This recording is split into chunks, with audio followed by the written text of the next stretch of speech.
So we thought we'd talk a little bit about your career as we get started here, and sort of how you found your way to this technology world that we're featuring in this wonderful series. And big thank you to Cyrus and the students for organizing this amazing event.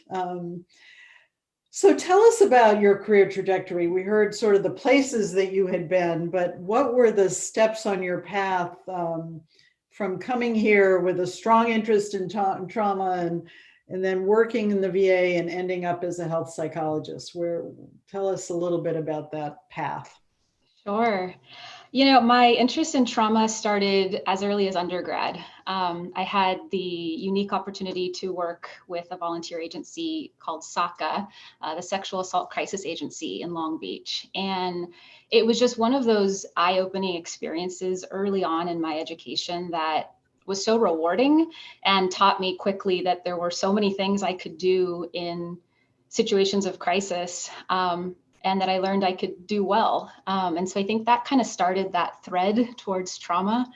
So I stayed with that organization for a couple years, and along the way just kept finding other ways to get involved in that work with research projects, advocacy, coursework. So, you know, when I finished my BA and then went into my master's, I had a pretty good understanding that I loved trauma work. And that was nice to discover so early on.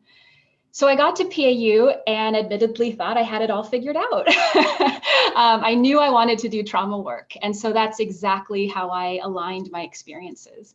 I got pretty quickly connected with the early intervention clinic. So a special shout out to Dr. Matt Cordova and Dr. Joe Ruzek, who were extraordinary mentors and supervisors. I know they still are to so many. So that I stayed with that program for most of my PAU time.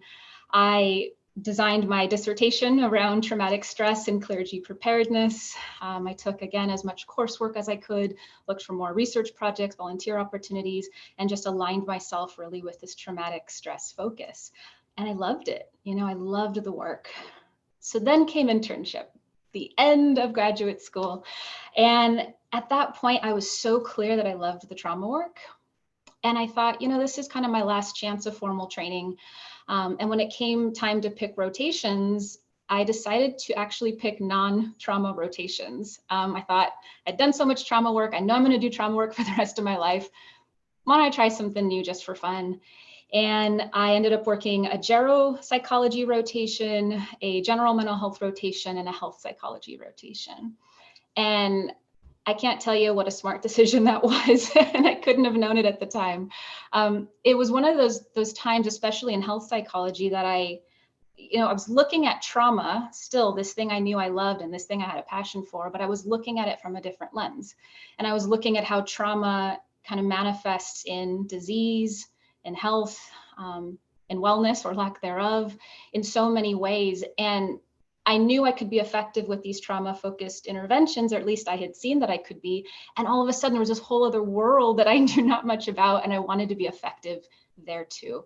So I quickly started just learning as much as I could, as fast as I could, and just loved the health psychology work. So fast forward, postdoc, I ended up doing a full year in a clinical health psychology position, health promotion, disease prevention, and I'm fortunate today to be a staff psychologist at the VA with primarily that same work, mostly health-focused interventions. Of course, I still do the trauma work along the way, but health psych has become more of the passion now. Well, and I love that story because I think sometimes it's really scary, right? To say, let me try this other thing over here. And then it can really end up being this wonderful pathway.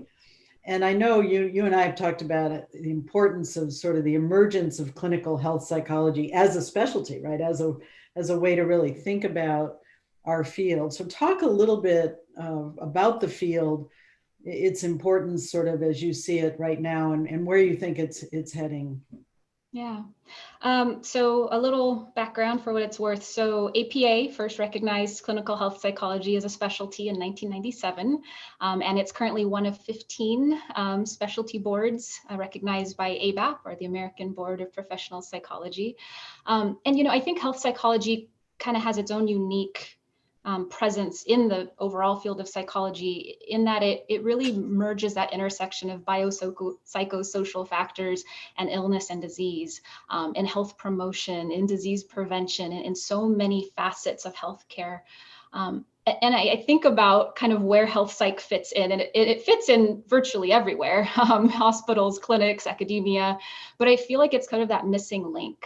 And I think both patients and kind of interdisciplinary providers are starting to see that and understand that more now, as we have more of a presence in these various settings. So, I think in terms of its importance, it's being able to provide a more comprehensive care plan to a lot of patients, to collaborate with other professionals and bring our expertise and our knowledge. I think in terms of where it's headed, I think it's going to expand. I can't see it not. And that's really for two reasons. One, I would say a lot of training programs are increasingly bringing more attention to this, training trainees even earlier in their coursework. So when they arrive to their internships, postdocs, they have some of that training. Also, I think just the research behind it is so efficacious. We're seeing so much wonderful, exciting, research being put out there about how our services can be helpful. But I think on a completely different lens, it's also the training of other professionals, seeing our utility, seeing our value, and that as that continues to increase, just the field of clinical health psychology is bound to just continue to expand. So that's what I'd say. I mean, I couldn't agree more. I was talking to somebody in the healthcare profession recently who said, maybe the primary care person should be the psychologist. I was like, yes, yes. I love that. Now we're getting somewhere, finally. The other thing you and I talked about, which I love about health psychology, is there's such a powerful role for social psychology, right? For the relationships, for the understanding of sort of inner group and dynamics involved in the health. In health and health care, especially. So I think there's so many wonderful things about it. So I'm so glad you found that. So another thing I'm curious about in your path is that you decided to take on the role of director of training at VA Long Beach. And I know you just finished another round for your interviewing for your prestigious postdoc there. So how did you decide to become a DCT, and why do you enjoy that role? Yeah. I'm assuming you enjoy that role. I love that role. Yeah. Gosh, I guess the best way I can start to describe that path is I was so fortunate to have excellent mentors along the way. I mean, that started at PAU. But really looking at what the training director can do and who they can be, specifically on internship and postdoc, I had such great experiences with my TDs, and I was inspired. And I thought, gosh, I'd love to do that one day. And I just kind of wrote some timeline in my head that probably mid-career to late career, I might have an opportunity to, be so lucky to be a training director. And about a year into being staff, I had that opportunity to be a training director. And admittedly, I said, this is too soon. This isn't in line with my plan. This isn't according to my timeline. This can't be, the time or the opportunity. And I took a deep breath and I talked to people I trust. And, I think with a combination of some willingness and bravery, I took a stab at it and was fortunate enough to get the position. I just never could have imagined it would happen so early in my career. And so admittedly, that first year was tough, as is everything that's new that we step into. But it was a very steep learning curve moving into, from 100% clinical to 50% administrative and 50% clinical. And suddenly you're faced using your brain in all sorts of different ways, in some ways that you were trained and in some ways that are absolutely brand new. And so, the role, even though it was a lot up front and a big learning curve, it is admittedly probably one of the proudest professional decisions I've made thus far. So yeah, I mean, in terms of what I love, there's so many things that I love. I'm sure I know you as a president of a university love many things about your job, but I think for me, it's learning from so many bright people, so many mentors still around me, being connected to this larger training community that I didn't even realize existed. Working with brilliant staff who are, helping our trainees achieve their training goals, but ultimately working with the postdocs and helping them get to that next step in their career, wherever that is, because I was so fortunate to benefit from that mentorship, and the ability to give back is pretty rewarding for me. So. Well, that's just wonderful. And yes, there are many things I love about this job. That's another series though. We'll do that. I'll interview you next. So since this is a series focused on technology, let me ask you a few things about that. So if I'm remembering correctly, you began doing teletherapy with veterans, not in the COVID pandemic, but in 2015. So can you talk about why you started that work so early, and what was that like at that time? Yeah. I had heard about telehealth throughout most of my training, kind of into grad school, internship, postdoc. I'd heard people were doing this, but I never had the chance to do it. So I was curious. I had Skyped with friends and family. I had, done that. And it made sense to me logically that we could do therapy in this modality. I just hadn't had the opportunity. So I got a webcam and I took the coursework that I needed for the hospital, and I asked a couple staff who were doing it at the time, and I booked my first telehealth appointment. And almost immediately, if I'm honest, it was just really cool. It worked. We didn't have any tech issues, which is ironic for a first time doing a telehealth appointment. The patient was engaged. I could do everything I would normally do in the office, and it worked. But I think what became even more exciting was all of a sudden this population of veterans at the time who I would normally have never have had access to. Veterans who would have admittedly gone without care had they not had the option of telehealth. And remember, this is pre-COVID, right? So the idea of doing therapy with a veteran sitting in their parked car at lunch was so novel at the time. Doing therapy with a new mom who didn't have a car while she sat in her living room and the baby napped was so novel at the time. And this ability to just reach more people, talk about equity and access, this was the most patient-centered care decision I could have kind of stumbled across. And so I think it was just that moment of what I knew was possible up till that moment just tripled. And that was pretty exciting. So that's where it started for me. And then it led you some places. Yeah. So at some point in that journey, maybe you can give us a little bit more of this tech journey now. You decided that this would actually be something you'd like to turn into an actual business that you could run. You started your own company, Sessionsync. So tell us about that, and then tell us about Sessionsync. Sure. So kind of going back to this moment of clarity, of excitement with telehealth, I think what initially was exciting was all the benefits to the patient, right? These patients who maybe wouldn't have had care otherwise now have access. And so it was really about benefits of the patient experience, this patient-centered thing. And that was great. And then I don't know how many sessions in it was, I had this moment where I was sitting in my office doing a telehealth appointment. And I thought, well, that's interesting. The patient's sitting in their living room and they're successfully engaging in this appointment. Why can't I do the same thing? And again, this is pre-COVID. So that idea was, some people were doing it, but it wasn't the most common thing. So I kind of thought, well, that would be interesting. I wonder if that's a thing, but I kind of put that on hold. And then I thought, well, I kind of was interested in private practice. I'd kind of thought maybe one day I could do that, but I admittedly didn't have the resources for the upfront costs of running an office and getting a note writing software and paying for the marketing materials and all those things. So I just kind of wrote it off for a while. But it was in that moment that I thought, well, wait, could I do this from my own living room? And could maybe private practice be that? Maybe I don't need an office space. Maybe I can do this from home. And so that sort of started down the path of creating a finding a telehealth solution for myself, just for private practice. So down the rabbit hole it went to try to find a solution. And I looked at a lot of different options.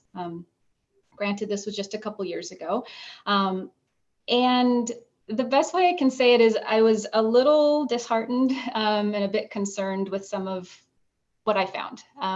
Based on user reviews, based on models, it just didn't align with my personal values, my personal professional comfort or decisions, and it didn't align with what I was looking for. So I decided I'm going to make my own. I'll just make my own solution. And in coming to that conclusion, I had shared with my partner that this was what I was thinking of doing, is creating, a website and, I don't know, figuring out the technology, and I just figured it out for myself. And he said, that's not a bad idea. But for the amount of work that it'll take for you to figure out a solution for yourself, don't you think other psychologists might benefit too? Like, do you think you could just create something that other people could use? And I thought, well, that's kind of smart. Yeah, how hard could it be? Famous last words. So in terms of, Dr. Bar-Taylor, happy to come back to that. In terms of kind of where Sessionsync came into play, what started as admittedly finding a telehealth solution for me really became finding creating a telehealth solution for a psychological community. So back to that famous last words, how hard could it be? It turns out it's a pretty big undertaking to create a telehealth platform. About 2 years for us in terms of website development, legal consultation, trademark, making every decision you can imagine for a company, and then successfully launching in 2019. So yeah, that's sort of what brought Sessionsync to life. Was the follow-up question explain what Sessionsync is? Tell us how it looks now. Absolutely. You did all of that. What's it look like now? Yeah, so that's sort of where the spirit of it was. And what ended up in the end is what currently exists as Sessionsync.com. So Sessionsync.com is a telehealth platform that connects licensed psychologists and patients over telehealth appointments. There's a number of unique things about Sessionsync. So one is all of the psychologists on the platform are licensed, but they are also in private practice. So they are all setting their own rates, their own hours, making their own clinical decisions as private practice providers. Second, it's only licensed psychologists, which is unique from other platforms that exist right now. And so in terms of how kind of it benefits both patients, but also providers, which I'm happy to talk a little bit more about later, is that for patients, it simplifies sort of the process of where to get started. I've talked to a lot of people who have looked for mental health services before, and it can be such an overwhelming process. Where do you start? Come to find out, most providers don't post their rates, just a simple thing like that. So being able as a patient to come to a centralized place where hey, they're at least licensed psychologists. Hopefully they have some of the training in terms of what I'm looking for. And you can search by the state you're in, by the gender of the therapist, if that's important, male, female, non-binary, and the treatment focus. And there's a whole list of things that providers on Sessionsync treat. So it centralizes and simplifies that process. From there, a patient can look through the profiles of providers that meet those filters. They can message securely directly on the site. They can book directly on the site, and they can do care from there. It's simple. And I think for us, we really thought about all those barriers along the way of, having to call this person and that person and back and forth. And we wanted it to be simpler. It's hard enough, I think, for some patients to make that decision to pursue therapy. And if we could be make that process even simpler, that was of value to us. So that's the patient side of it. For the licensed psychologists, I think there's two things that we do uniquely. One, we're creating this network of other licensed psychologists. And so when you think about needing to make a referral or, needing to find some niche service in a particular treatment area, you can go to Sessionsync. You can look by that thing. Maybe you're looking by geographic location or et cetera. So it really helps even within the community, creating this network of other providers. And if I'm honest, oftentimes psychologists want to refer to other psychologists, not all the time, but it does commonly happen. And so I think this is one way that makes referrals and the community a lot easier and centralized. But lastly, for providers who want to use the platform, it's also a place where they can come and still be their own boss. You know, they can come in and set their rates and set their practice up the way that they want to. It's free to sign up. So there's no barriers. If, you know, back to the story of, you know, my experience of not having the upfront cost to rent an office and to, you know, buy the furniture and do these things, we've removed those barriers on Sessionsync. Providers can simply sign up, complete their profile, and as long as, you know, our verification process checks out, they're live. So it's been really neat to see all sorts of providers in various situations, from people who have full-time jobs and are starting to do this on the side, to early career psychologists who are just starting out and are building caseloads, to retired psychologists who said, I want to keep a few cases here and I'm going to stay active in this way. So I think the diversity has been the most exciting part of it, and happy to share later all the aspects of diversity on Sessionsync, but it's become this really amazing resource, both for patients and providers. I'm sure that people will have more questions, but that is, it's pretty amazing to see your sort of simple idea become this vision into this company. So it's really, congratulations on that. Thank you. Really exciting. So let me ask you about, I want to leave plenty of time for questions. So I've got a couple more questions, but something we've been trying to talk about in this series and all of our talks is, you know, as you've obviously in 2015, you were way ahead of the curve on even using teletherapy. Obviously things have evolved. So how have you seen the role of psychology and psychologists and mental health professionals generally change and evolve as sort of the high-tech world evolved? You know, what are you seeing from our vantage point? Where should we be going, I guess, is part of that question. I like this question. If I'm honest, I think psychology as a field has historically been a bit behind the curve, if I'm honest. Not everybody, but as a field. And I guess just like a simple example of this would be before COVID, you know, still the majority of care, of therapy was in person. And there's nothing wrong with that. In-person care is wonderful and valuable. But I think that the fact of the matter that telehealth technologies existed for years before COVID, and we were so kind of reluctant and slow to adopt them, is somewhat telling. I would have hoped that maybe we could have, at least as a field, created that as an option. But it seemed like kind of the traditional therapies as we delivered them were more dominant.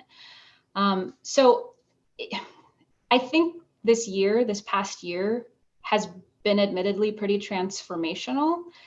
I know so many did not want to move to telehealth and were forced to across many disciplines. I mean, across schools and academia and therapy and you name it. And I guess my hope would be that when we come out of this, as I know we will one day, I hope soon, that what we've learned in this past year is not lost. You know, that we're not just so eager to go back to the way things were, but that maybe, you know, maybe the majority of care does still go back to in-person, but maybe there's more flexibilities of, hey, I can offer in-person and telehealth, and understanding that there is benefits and that there is a need, and to stay mindful that, you know, maybe it's okay to try new stuff, and there's nothing wrong with that. To maybe have an openness and a willingness to learn and create. And I think that's one of the biggest gifts that I've seen this past year. It's not lost on me that, especially at PAU, I mean, we have, what did Dr. Katie Taylor said, that PAU has this powerhouse of technology, of psychologists and technology. And I think she's absolutely right on. I mean, you look at Shiri with Elios Health, you look at Dr. Munoz with I4 Health, you look at Dr. Rusek with PTSD Coach and afterdeployment.org. I mean, there is these wonderful people who have been, you know, ahead of the curve and trying to make these changes. But I think that overall as a field, it's been a lot slower. So I guess I would hope looking forward is that not only we learn from this past year, but we look to these people in our field who have made these changes, thought outside the box, and that we maybe get inspired by them going forward.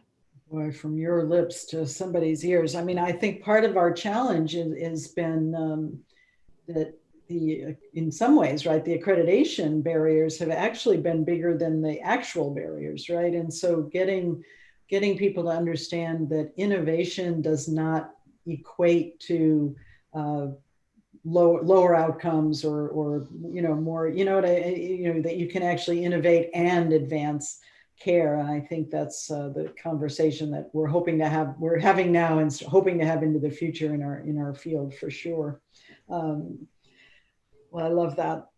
Anyway, I want to also tap back into something you talked about just a little bit ago, which is the equity and access. I mean, I think our students are very, as you know, very committed to learning clinical skill sets that promote mental health equity. I mean, I think we're really committed as an institution to making that possible. And you mentioned that in some ways you've been sort of almost even surprised how you've been able to do that. So give us some insights or advice about, first of all, how you've seen it play out in what you're doing, sort of mental health equity and access to care in your world, and then maybe how we can best train our students to sort of think that way in their own career.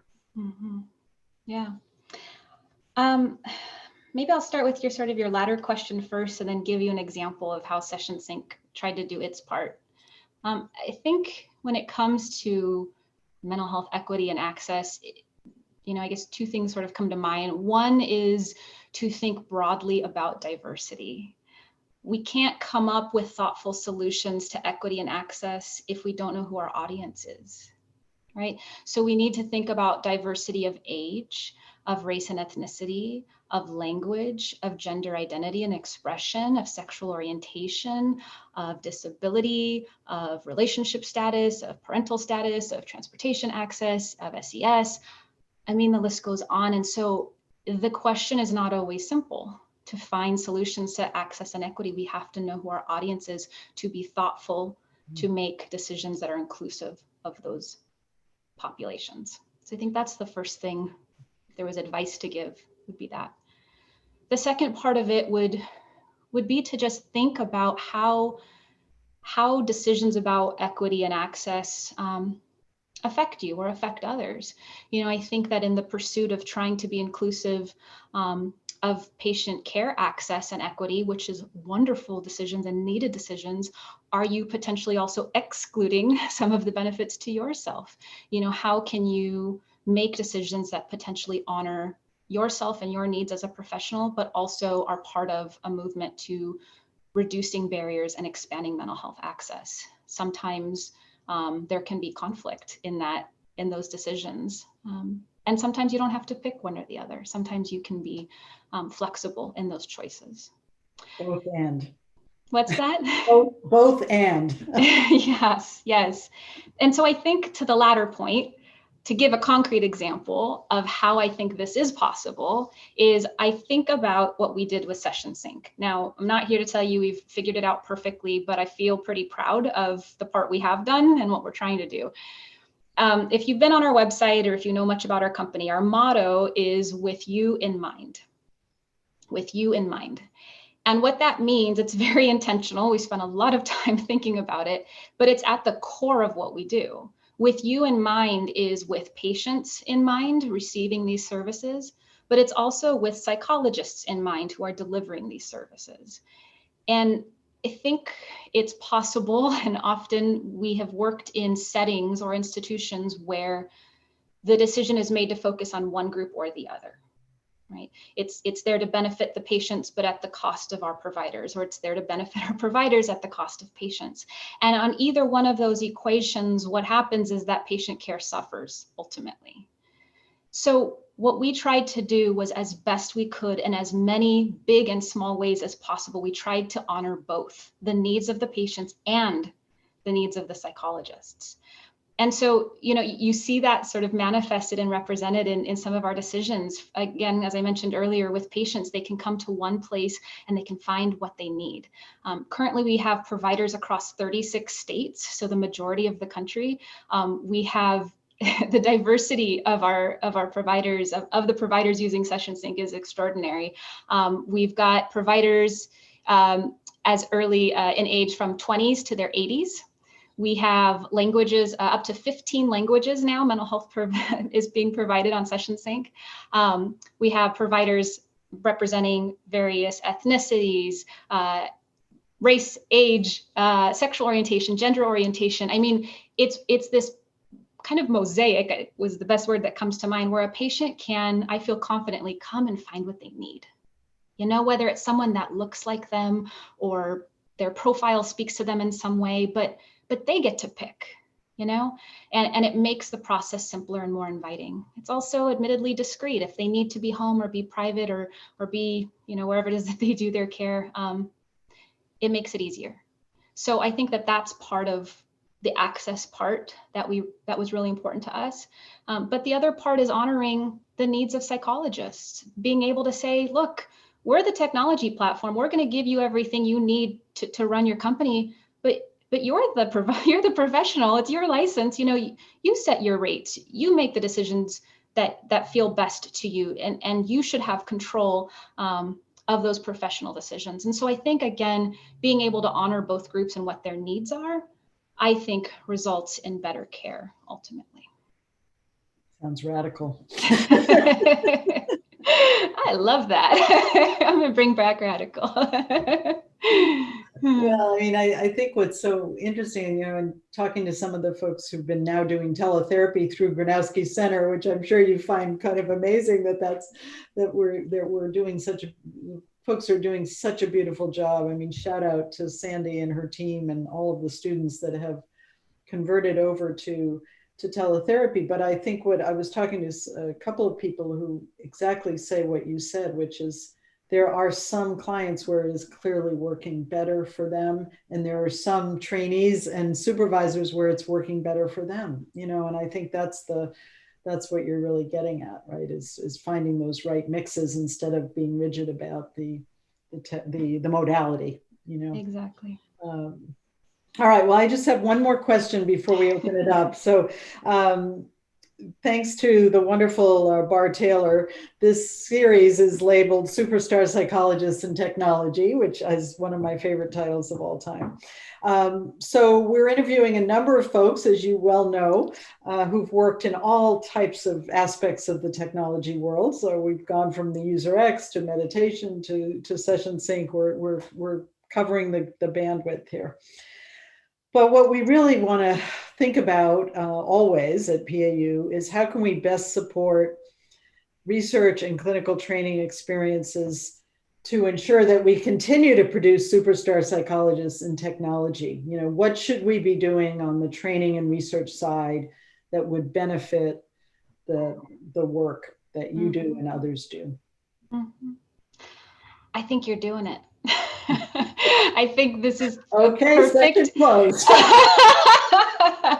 I think, but truly, I think this. I was just talking to Cyrus briefly before we got started, and commending him for creating even bits. Creating this student organization that never existed when I was there. I mean, how wonderful to have the foresight and the bravery to get something started that's new and different.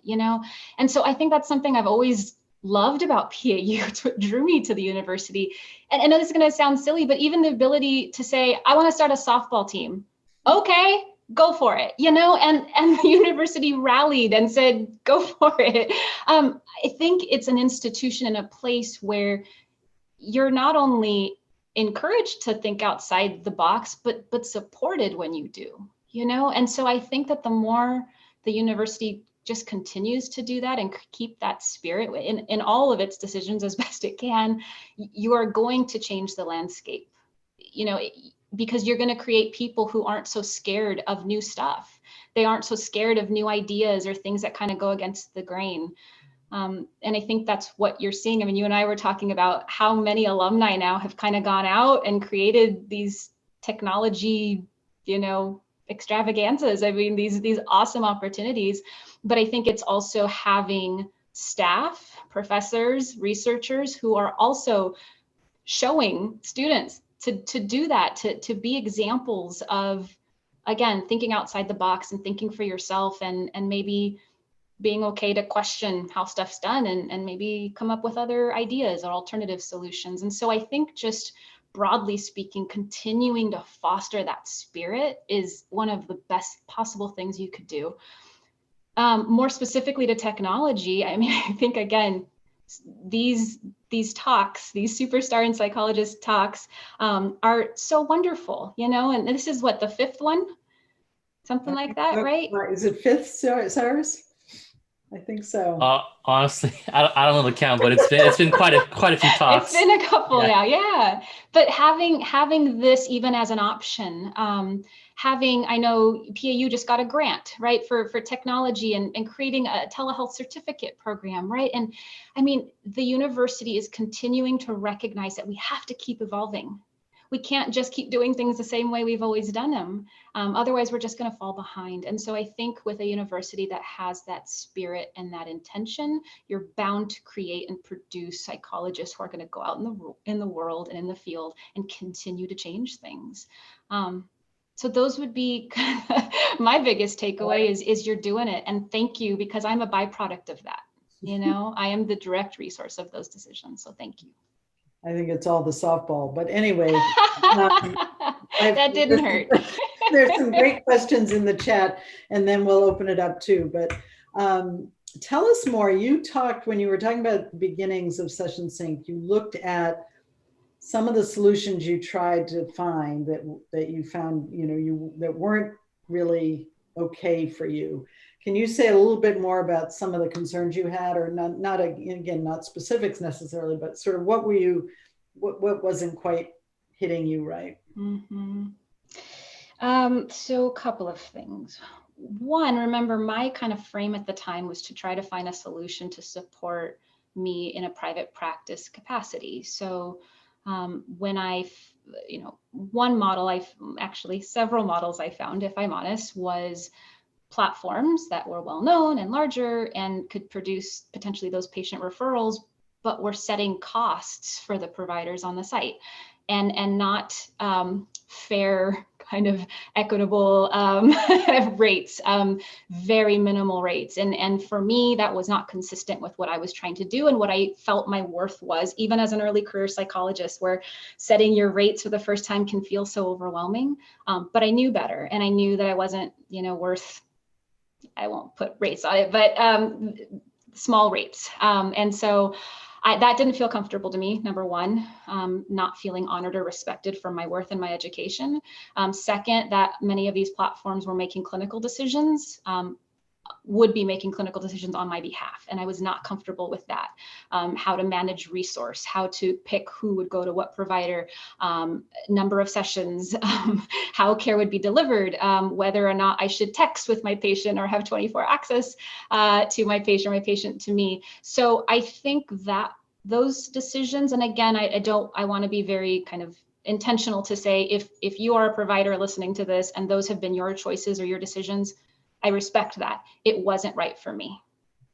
So that's where I wanted to create something that made sense for me. And along the way, kind of found out in talking to colleagues, those were a lot of the universal decisions that they were seeking as well. So and you're really talking about the one really consistent theme we've had in these sessions in our Superstar Psychology events is the importance of the quality of the training you received, and recognizing that quality and having that drive the technology, as opposed to the technology driving the care.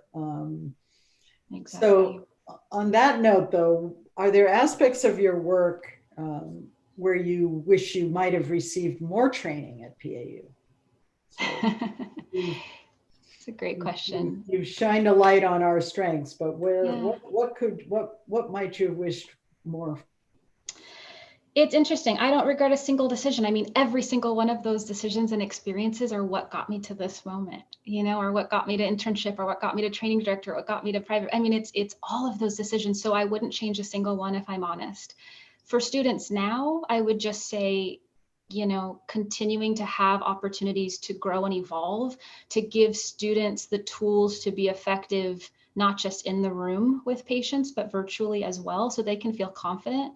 I think that was one of the scariest things for so many people a year ago was, dealing with the pandemic, first of all, but also not knowing how to translate your skills suddenly to home or to telehealth, and not really maybe knowing where to start, not ever having had experience with that. And so I think the more the university really teaches students how to excel in those environments, so they have the options. I'm not saying everybody needs to be a telehealth provider, but I certainly think we owe it to the mental health community at large that we know how, that we remain flexible as part of inclusion and access. I agree. Yeah. Bar, am I looking at Bar? Are you raising your hand? I thought, just thumbs up. So we can open it up for questions. I'd be happy to have, we have this wonderful colleague with us. So yes, Joe. It's so nice to see all of you. I love that both Joe and Bar's boxes say Bar. So I couldn't get in originally, so I went, Bar's my hero. Hey! So. I think I know that face and that voice. Andy, I just want to say how much it gratifies me, and I'm so inspired by what you've accomplished. It's tremendous that you have taken on the role of training director, because you can have so much impact on that. And I know how well you were trained by Matt and everybody in the early intervention. And the VA is just a tremendous place, isn't it, for evidence-based treatments and training, and so wonderful to see you doing that. And by the way, I grew up in Torrance, so I love Long Beach. Oh, lovely. And also, just really wonderful to see what you've done with Sessionsync. That's brilliant. I'm looking forward to looking at it and promoting it. It's just awe-inspiring to see what you're doing. It's just wonderful. It makes me feel great. Oh, thank you so much. It's wonderful to see you. Yeah, it's great to see you too. This business, you point out that PAU is doing a lot by having, people like Ricardo and Eduardo and all these really clever, and Bar and everybody, all these innovative people that do kind of subtly and sometimes directly inspire innovation and trying things. I'm impressed with, that you've been entrepreneurial like this and taking on new challenges all the time. Do you think we ought to be working with people in any way to kind of directly train innovation or design thinking or things like that? I'd be curious about your thoughts, since you obviously are growing your own wings at going out and creating new things. And I predict a lot more of that for you, since you got the taste for it now. Wow, what a thoughtful question. Thank you. Yeah, my gosh.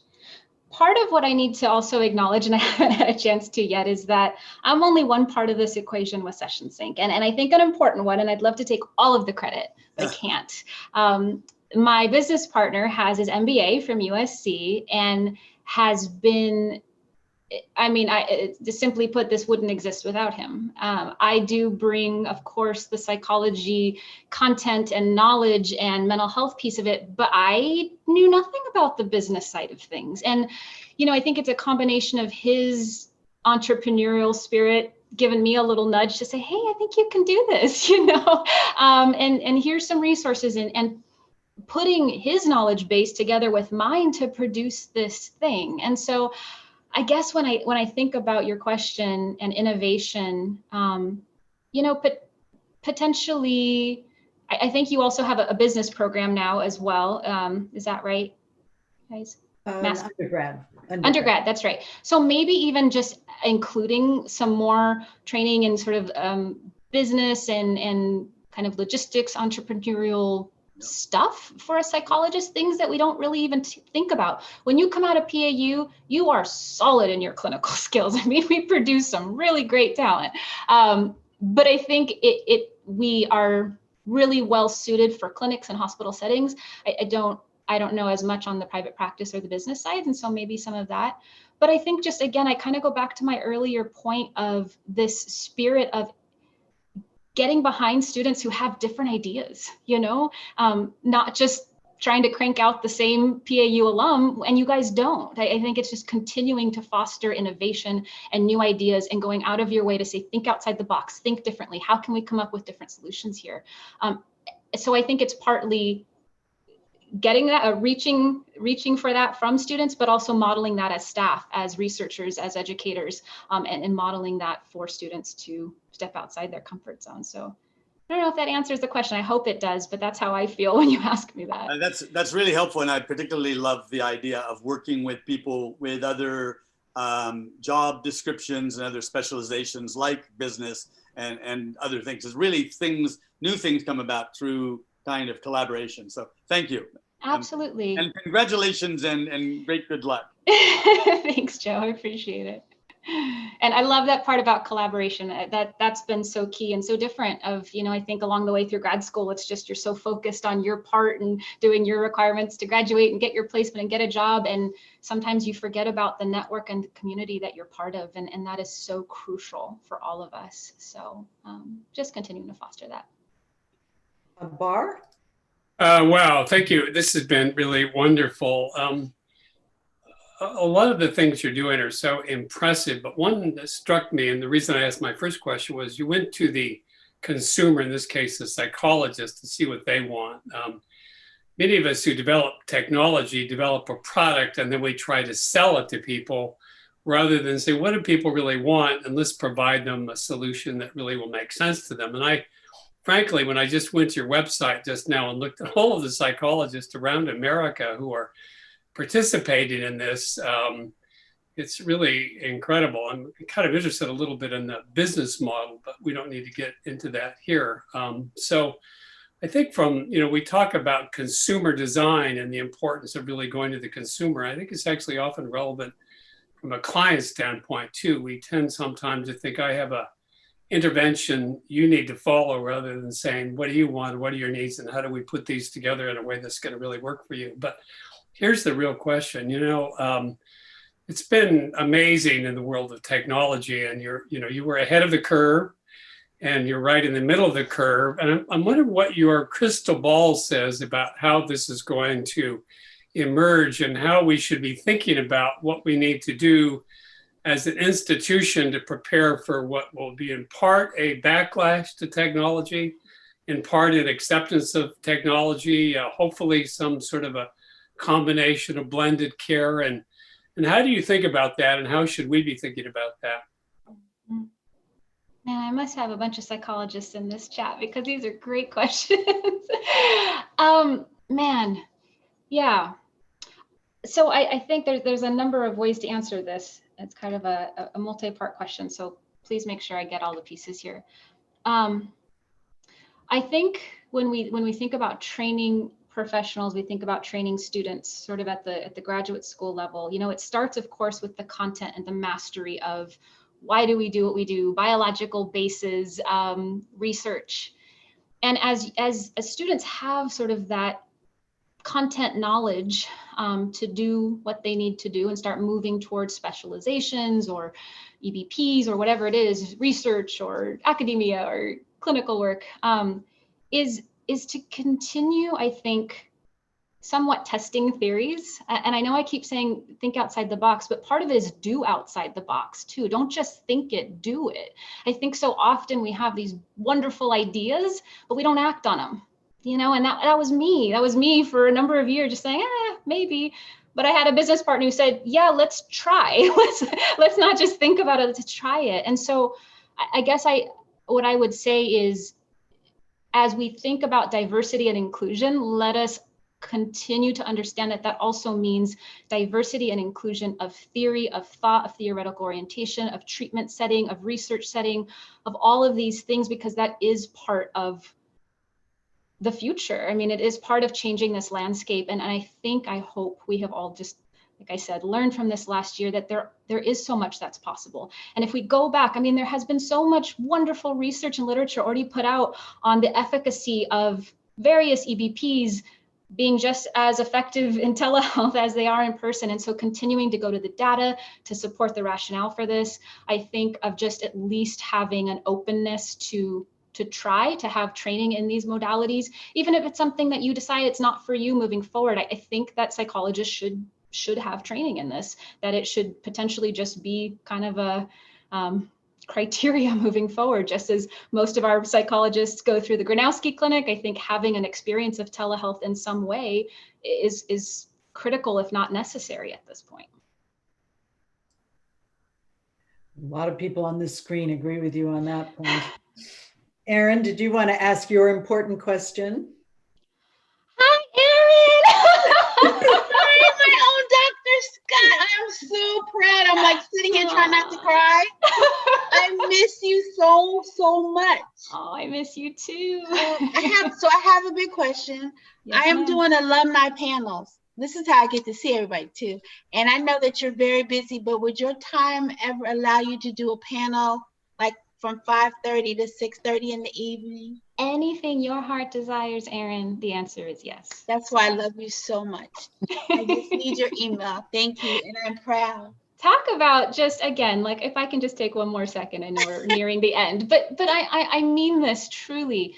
It's PAU has this magic about it, and it's not just the research, it's not just the clinical training, it's not just the leadership, it's every single level. You have people that care so much. I mean, I think of Erin, and I showed up in the middle of a freaking rainstorm, I mean, drenched and lost and late, and she just welcomed me with open arms and made me feel so seen and heard and valued. And everybody, Scott, colleagues in the library, peers, professors, research colleagues, it's just, it's such an environment of, I think, love and support, and that's not the case everywhere.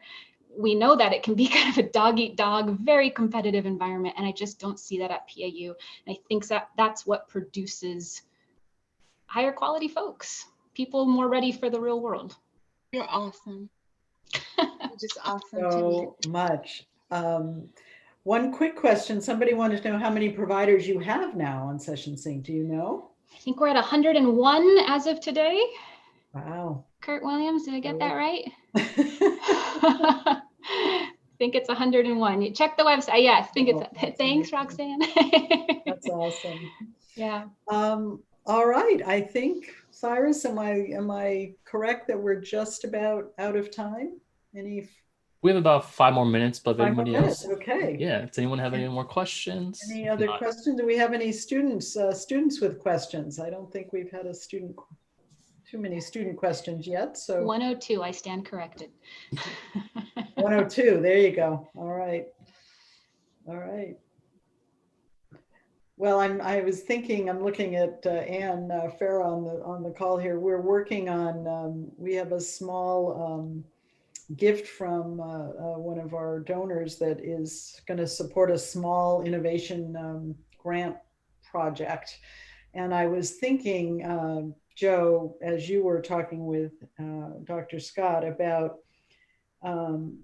this might be like a summer workshop, where we pull in a couple of other disciplines, and we just sort of do a 2 or 3 day brainstorm, 2-day brainstorm process that could, would fit in nicely with our strategic planning. And I think I just will say, I think it's a great idea because, I, as you know, I do believe that the role for psychologists in the future is to be innovators and designers of new services, rather, because there are a lot of other people that are a lot cheaper than us that have less training, less backgrounds. They're going to be doing, a lot of the direct stuff. So, and I think nowadays, there really are things that we could do to teach innovation and teach design thinking that would then resonate to the kind of things that Andy's been talking about, the the people in the environment who are innovating, and the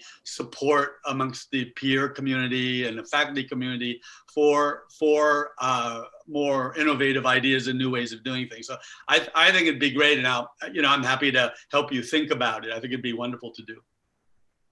Well, we'll pull in a bunch of people from this screen right now to think about that. So that's wonderful. I see it. Another question about, do we have investors? Yeah. Nope. We have bootstrapped this whole thing. So this is definitely, if ever there was fully defined purpose from the heart, it is this, because we've dumped everything into this because we believe in it. So. Love it. But that's why you can also make it what you want it to be without answering to others. So I think there's a flip side to the benefit of that. Absolutely. Good for you. Can I just give one little piece of advice if you're not sick of me yet? I was just going to ask you any final thoughts and advice. So there you go. So just for any of the students that are listening in particular right now, wherever you are in your training, your education, your process, just don't make the mistake I did along the way of being so kind of writing the end of the story when you're mid-chapter. So much of your journey and your path and your decisions can change, and it's so important to stay flexible. And there's going to be wonderful, exciting things that you could not even predict along the way. So just stay flexible and be brave. Don't be afraid to think outside the box. So that's what I'll leave you with. Will you all join me in thanking Dr. Scott for this wonderful event? Thank you guys so much. This has been so wonderful to see all your faces and be part of this. And thank you, Cyrus. Thank you, Dr. O'Connor. Yeah, my pleasure. Thank you, everybody.